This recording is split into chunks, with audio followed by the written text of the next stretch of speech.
ಎಷ್ಟು ಗಂಟೆಗೆ ಹೊರಡ್ತೀವಿ, ಏನು ವ್ಯವಸ್ಥೆ ಇದೆ? ಈಗ 6:15 ಸ್ಟಾರ್ಟ್ ಆಗುತ್ತೆ. ಇಲ್ಲಿ ಮನೇಲಿರೋ ಕಾರ್ಯಕ್ರಮ ನಮ್ಮ ಪದ್ಧತಿ ಪ್ರಕಾರ ಎಲ್ಲ ಲೇಡೀಸ್ ಲಾಸ್ಟ್ ಅವರ ಇದು ಮಾಡೋ ಥರ ಅದು ಮುಗಿದೊಂದು 3:15 ಗಂಟೆ ಕಾರ್ಯಕ್ರಮ. ಅದಾದ ತಕ್ಷಣ ಇಲ್ಲಿಂದ ರವೀಂದ್ರ ಕಲಾಕ್ಷೇತ್ರ 7:45 8 ಗಂಟೆಗೆ ರವೀಂದ್ರ ಕಲಾಕ್ಷೇತ್ರ. ಅಲ್ಲಿಂದ ಜನರೆಲ್ಲ ನೋಡಿ ಇದು ಮಾಡಿದ್ಮೇಲೆ TR ಮಿಲ್ ಕ್ರಿಮೇಷನ್ ಗ್ರೌಂಡ್ಗೆ ಕರ್ಕೊಂಡು ಹೋಗ್ತೀವಿ. ಕಲಾಕ್ಷೇತ್ರದಲ್ಲಿ ಎಷ್ಟು ಪೀರಿಯಡ್? ಸರ್ ಈಗ 7:45 8 ಗಂಟೆಯಿಂದ ಇದೆ ಜನರು ಬಂದು ನೋಡತಕ್ಕ ಅವರು ನೋಡಬೇಕಲ್ಲ. ಸೊ ಅವ್ರ ಮೇಲೆ ಡಿಪೆಂಡ್ ಆಗುತ್ತೆ. ಅದು ನೋಡ್ಕೊಂಡು ಎಲ್ಲರೂ ನೋಡಿ ಎಲ್ಲ ಆದಮೇಲೆ ಸರ್ ಇಲ್ಲಿಗೆ ಯಾರಾದ್ರೂ ಇನ್ಯಾರೋ ಅಂದರೆ ಸೆಲೆಬ್ರಿಟಿ ಯಾರು ಬರ್ತೀನಿ ಅಂತ ನೀವು ಇನ್ಫಾರ್ಮ್ ಮಾಡಿದ್ರು?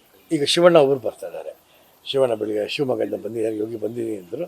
ಇಲ್ಲಿ ಮನೆ ಬಂದು ನೋಡ್ತೀನಿ ಅಂದರು. ಸೊ ಅವ್ರು ಬಂದ ತಕ್ಷಣ ಅವ್ರಿಗೆ ಹೊಸೋಗೈತೆ. ಅವ್ರು ಬಂದು ನೋಡಿದ ತಕ್ಷಣ ಇಲ್ಲಿಂದ ಕರ್ಕೊಂಡು ಹೋಗ್ತೀವಿ. ಅಲ್ಲಿ ಕಲಾಕ್ಷೇತ್ರದಲ್ಲಿ ಸರ್ಕಾರದ ಏನಾದರೂ CM ಆಗಲಿ ಮುಖ್ಯಮಂತ್ರಿ ಆಗಲಿ ಅವರಾದ್ರೂ ಬರೋ ಚಾನ್ಸಸ್? ಎಲ್ಲರೂ ಬರ್ತೀವಿ ಅಂತ ಹೇಳಿದ್ದಾರೆ. ಎಲ್ಲರೂ ಒಂದು 9:30 10 ಗಂಟೆ 10:30 ಒಳಗೆ ಅಲ್ಲಿ ಬರ್ತೀವಿ ಅಂತ ಹೇಳಿದ್ದಾರೆ. ನ್ಯೂಸ್ ಫಸ್ಟ್ ನಿರ್ಭೀತಿಯಿಂದ ನಿಮ್ಮ ಪರವಾಗಿ.